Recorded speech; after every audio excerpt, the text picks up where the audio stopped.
Hello बच्चों, स्वागत है आप सभी का हमारे इस चैनल पर। बच्चों, हम लोग दिल्ली सल्तनत पढ़ना शुरू किए थे मध्यकालीन भारतीय इतिहास में, और पिछले वीडियो में हम लोगों ने सभी राजवंशों के शासकों के बारे में पढ़ा था, यानी कि एक सामान्य जानकारी हम लोगों ने देखी थी। तो आज से हमारा जो शुरू होगा वो होगा गुलाम वंश, जिसको हम मामलूक वंश कहते हैं। आज से हम लोग इस वंश की शुरुआत करने जा रहे हैं और इसमें हमें इतने शासकों के बारे में पढ़ना है। ठीक है, ये सारे शासक और उनका शासनकाल दिया है। हालांकि इसमें एक रजिया सुल्तान नहीं दिया है, उसको भी पढ़ना है, थोड़ा मिसटाइप हो गया है। तो रुकनुद्दीन फिरोज़ के बाद कौन बनता है शासक? रजिया सुल्तान, उसको भी हम लोग को पढ़ना है। तो चलिए हम लोग शुरुआत करते हैं। गुलाम वंश या इसी को मामलूक कहते हैं। 1206 से लेकर 1290 ईस्वी तक कुल 84 वर्षों तक गुलाम वंश के शासकों ने शासन किया। अब कहा जाता है ये जो गुलाम वंश है इसमें 3 राजवंशों ने शासन किया, 3 राजवंशों के 9 शासकों ने शासन किया। यानी कि ये जो गुलाम वंश है ये भी 3 वंशों से मिलकर बना है। इसमें कुतुबी वंश है, शमसी वंश है और बलबनी वंश है। कुतुबी वंश जिसकी स्थापना कुतुबुद्दीन ऐबक करता है, 1206 से लेकर 1211 तक जो शासक रहते हैं वो कुतुबी वंश के शासक रहते हैं, यानी कि कुतुबुद्दीन ऐबक और आराम शाह, ये 2 शासक कुतुबी वंश से हैं। फिर उसके बाद 1211 में आता है इल्तुतमिश, और ये शमसी वंश की स्थापना करता है और ये चलता है 1266 तक। फिर 1266 में बलबन आता है और वो बलबनी वंश की स्थापना करता है और वो 90 तक चलता है, 1290 तक। तो इन तीनों राजवंशों को मिला करके हम लोग गुलाम वंश कहते हैं, यानी मामलूक वंश कहते हैं। क्योंकि कुतुबी वंश का शासक जो था कुतुबुद्दीन ऐबक, वो भी गुलाम था। शमसी वंश का संस्थापक जो था इल्तुतमिश, वो भी गुलाम था। बलबनी वंश का जो संस्थापक था बलबन, वो भी गुलाम था। यानी तीनों के तीनों वंश के जो शासक थे वो गुलाम वंश थे, वो गुलाम थे। इसलिए इन तीनों वंशों को मिलाकर हमने एक वंश नाम दे दिया गुलाम वंश, या जिसी को मामलूक वंश कहते हैं। मामलूक का मतलब होता है स्वतंत्र माता पिता से उत्पन्न दास। देखिए, गुलाम का मतलब होता है जिसके माता पिता भी गुलाम हों और बच्चे भी गुलाम हैं, लेकिन मामलूक का मतलब होता है ऐसे बच्चे जिनके माता पिता स्वतंत्र थे लेकिन बच्चे गुलाम हो गए। तो स्वतंत्र माता पिता से उत्पन्न दास मामलूक कहलाते हैं। बस यही अंतर है। अब एक एक शासक की बात करेंगे। सबसे पहले कुतुबुद्दीन ऐबक की बात करेंगे। 1206 से लेकर 1210 ईस्वी तक इसने शासन किया। और कुतुबुद्दीन ऐबक के माता पिता तुर्किस्तान के तुर्क थे। तुर्किस्तान यानी मध्य एशिया के। तुर्की भाषा में ऐबक का अर्थ होता है चंद्रमा का स्वामी। तो ऐबक का अर्थ कई बार पूछा गया है। ऐबक का अर्थ होता है चंद्रमा का स्वामी।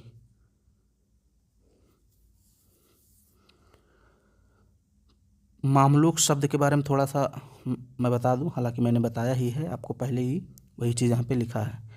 तीनों वंशों के संस्थापक जो थे वो बचपन में गुलाम थे, मैंने आपको शुरू में बता दिया, किंतु सुल्तान बनने से पूर्व वे दासता से मुक्त हो चुके थे, अतः इन्हें गुलाम वंश कहना अनुचित होगा। ठीक है, पहले इसको गुलाम वंश कहा गया, लेकिन बाद में ये देखा गया कि जो गुलाम होते हैं वो तो हमेशा के लिए गुलाम होते हैं, लेकिन ये जो हैं ये सुल्तान बनने से पहले गुलामी से मुक्त हो चुके थे, तो इनको गुलाम वंश कहना ठीक नहीं है, इसको फिर मामलूक कहा गया। इतिहासकार थे एक हबीबुल्लाह, इन्होंने इसको मामलूक वंश कहा।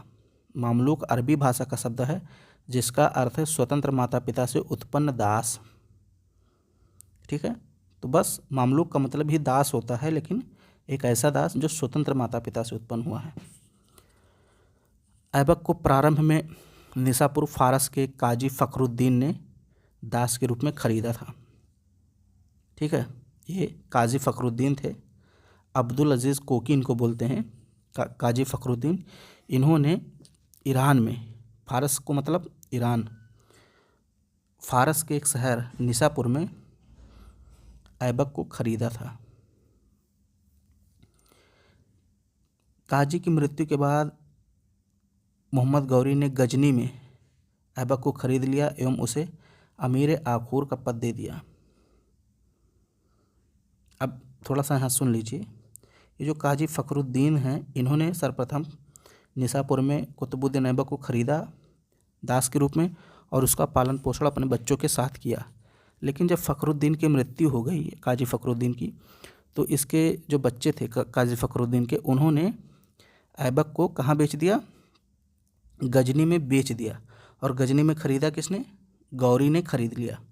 और गौरी इसके कुशलता से, इसकी योग्यता से प्रभावित होता है और ऐबक को अमीर आखूर बना देता है, यानी अश्वशाला का अध्यक्ष बना देता है।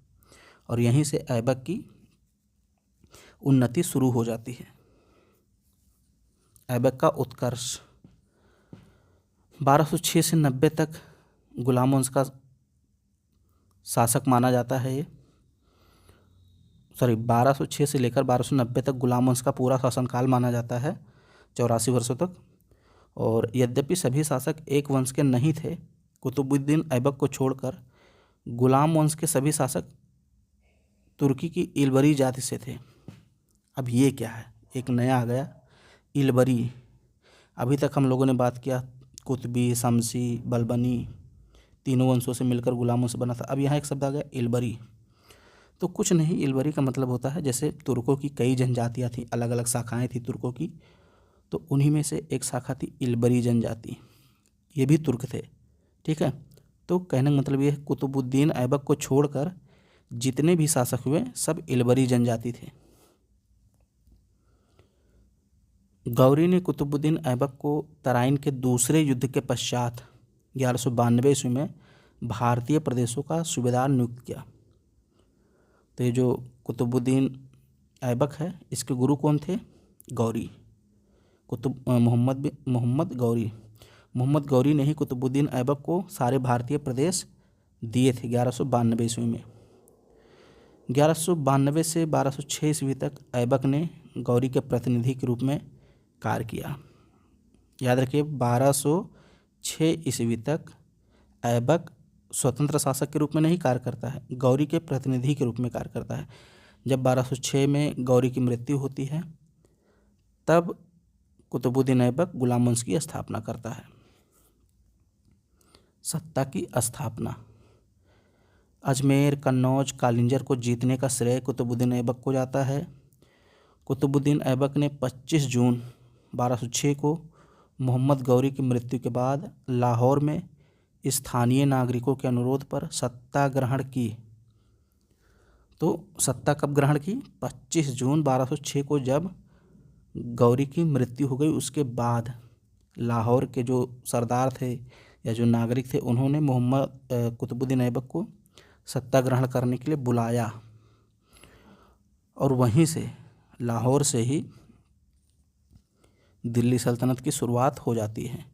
और कुतुबुद्दीन ऐबक के बारे में कहा जाता है कि इसने लाहौर को ही अपनी राजधानी बनाकर मृत्यु पर्यंत वहीं रहा, यानी दिल्ली से शासन नहीं करता है, ये लाहौर से शासन करता है, वहीं से शासन करना शुरू करता है और लाहौर को ही अपनी राजधानी बनाता है।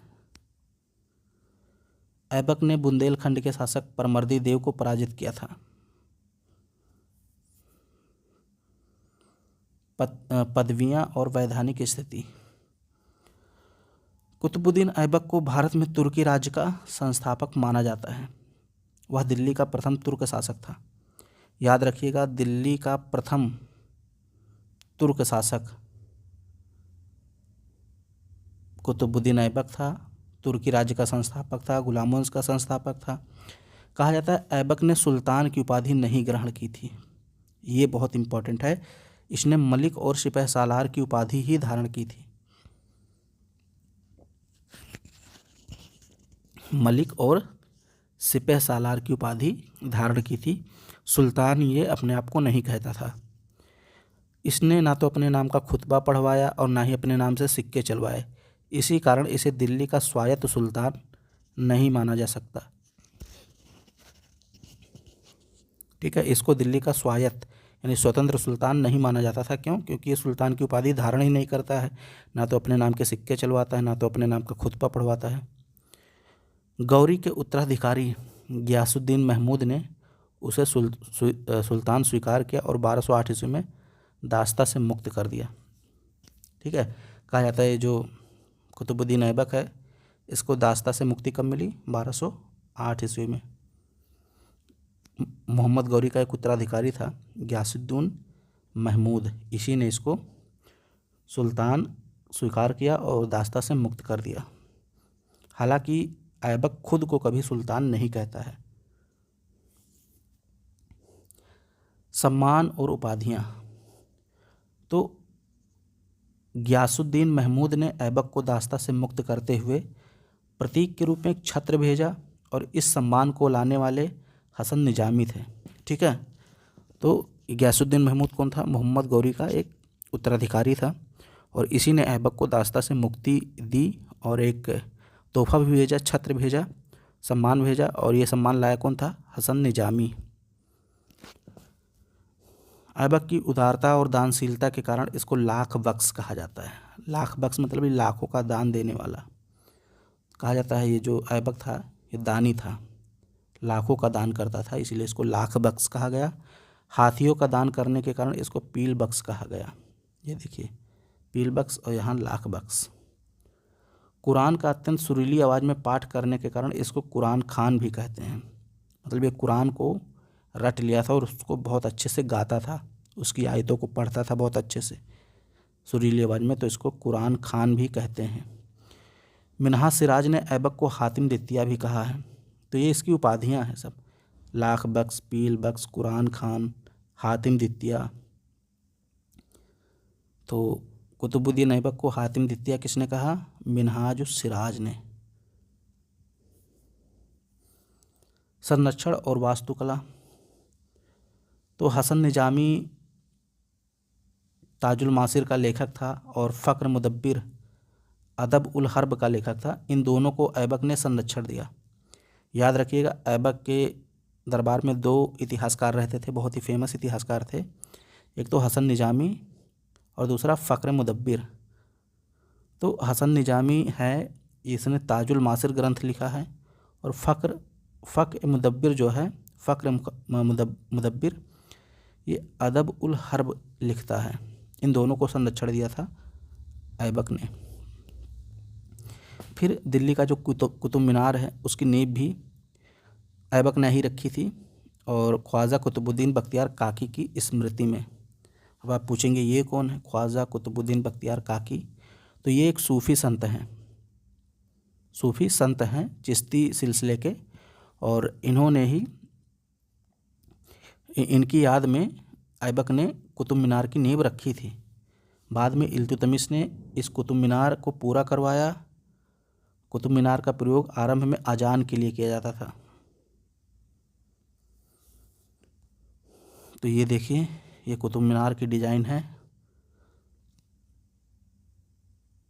ऐबक ने अपनी पुत्री का विवाह इल्तुतमिश से किया। याद रखिए अपनी पुत्री का विवाह कुतुबुद्दीन ऐबक ने इल्तुतमिश से किया और इल्तुतमिश को सरे जानदार की उपाधि दी, अमीर शिकार का पद दिया। 1197 ईस्वी में अहिनवाड़ के युद्ध के बाद ऐबक ने इल्तुतमिश को खरीदा था।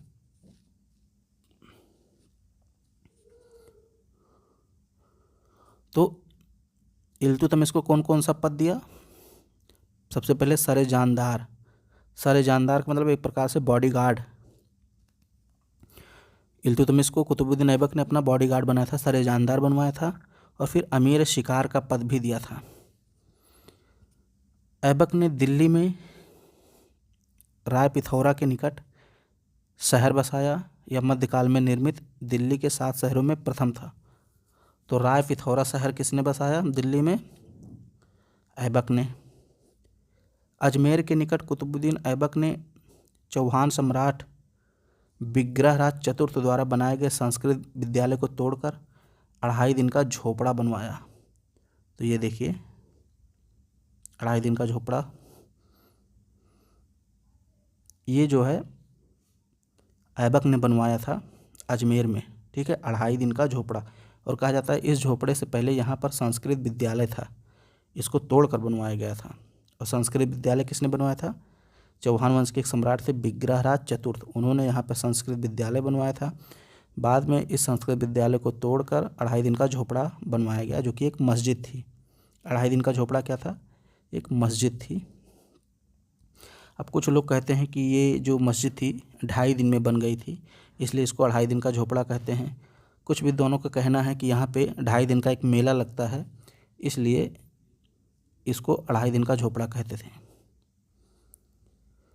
इस इमारत पर संस्कृत नाटक हरकेल के कुछ अंश अंकित हैं। ये जो मस्जिद है 2.5 दिन का झोपड़ा, इसकी दीवारों पर संस्कृत नाटक हरकेल के कुछ अंश हैं, जिससे साबित होता है कि ये संस्कृत विद्यालय था, क्योंकि इस पे संस्कृत नाटक हरकेल के अंश मिलते हैं।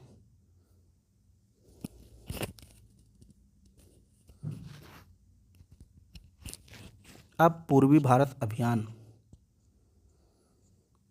ऐबक का एक अधिकारी था इख्तियारुद्दीन मोहम्मद बिन बख्तियार खिलजी। इसका नाम बख्तियार खिलजी याद रखना, वैसे पूरा नाम है इख्तियारुद्दीन मोहम्मद बिन बख्तियार खिलजी।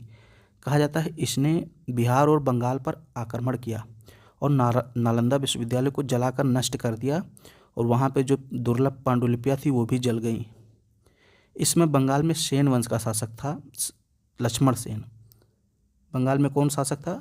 सेन वंश का शासक लक्ष्मण सेन था। उसकी राजधानी नादिया थी। नादिया बंगाल थी, बंगाल में, तो नादिया उसकी राजधानी थी। और बख्तियार खिलजी ने नादिया पर आक्रमण किया और लखनौती को अपनी राजधानी बनाया। बख्तियार खिलजी की हत्या अली मर्दान खान ने कर दी। ऐबक ने बंगाल में कैमाज रूमी को भेजा, जिसने अली मर्दान खान को वहाँ का सूबेदार बनाकर बंगाल को दिल्ली सल्तनत का अंग बना लिया।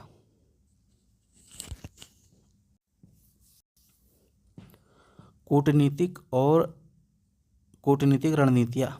अब थोड़ा सा यहाँ समझिए। मोहम्मद गौरी के 3 प्रमुख शिष्य थे, 3 प्रमुख गुलाम थे, दास थे। एक तो था कुतुबुद्दीन ऐबक, जिसको भारत का प्रांत मिला था।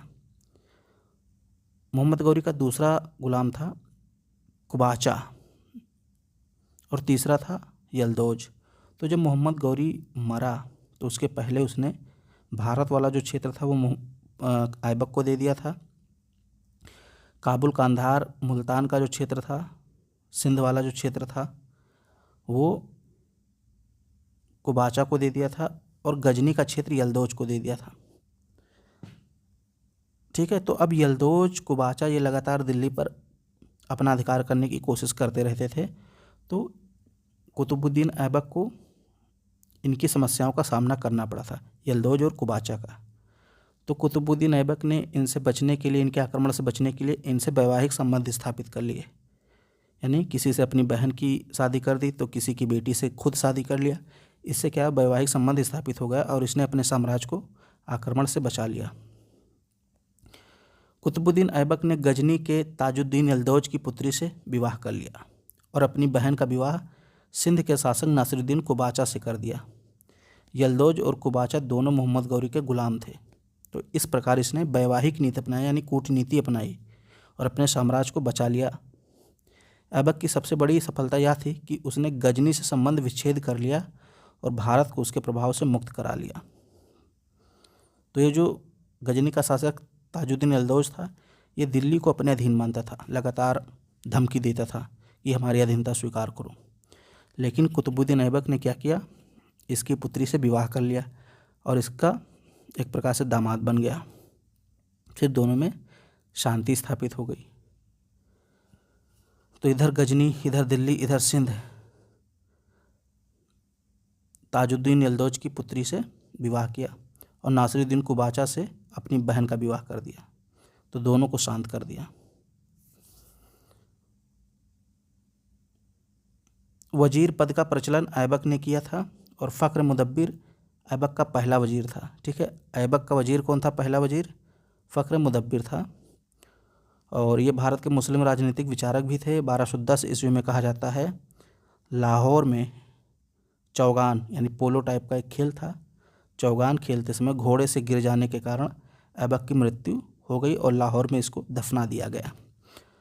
तो आज हम लोगों ने बात किया कुतुबुद्दीन ऐबक के बारे में और दिल्ली सल्तनत की स्थापना हम लोगों ने देखी, इन परिस्थितियों में स्थापित हुआ। आगे हम लोग कुतुबुद्दीन ऐबक की मृत्यु के बाद आराम शाह, इल्तुतमिश शासक बनते हुए इनके बारे में पढ़ेंगे और फिर धीरे धीरे बलबन, रजिया सुल्तान, इन सारे शासकों के बारे में पढ़ेंगे। वीडियो पसंद आए तो उसको लाइक कीजिए, शेयर कीजिए और सब्सक्राइब कीजिए।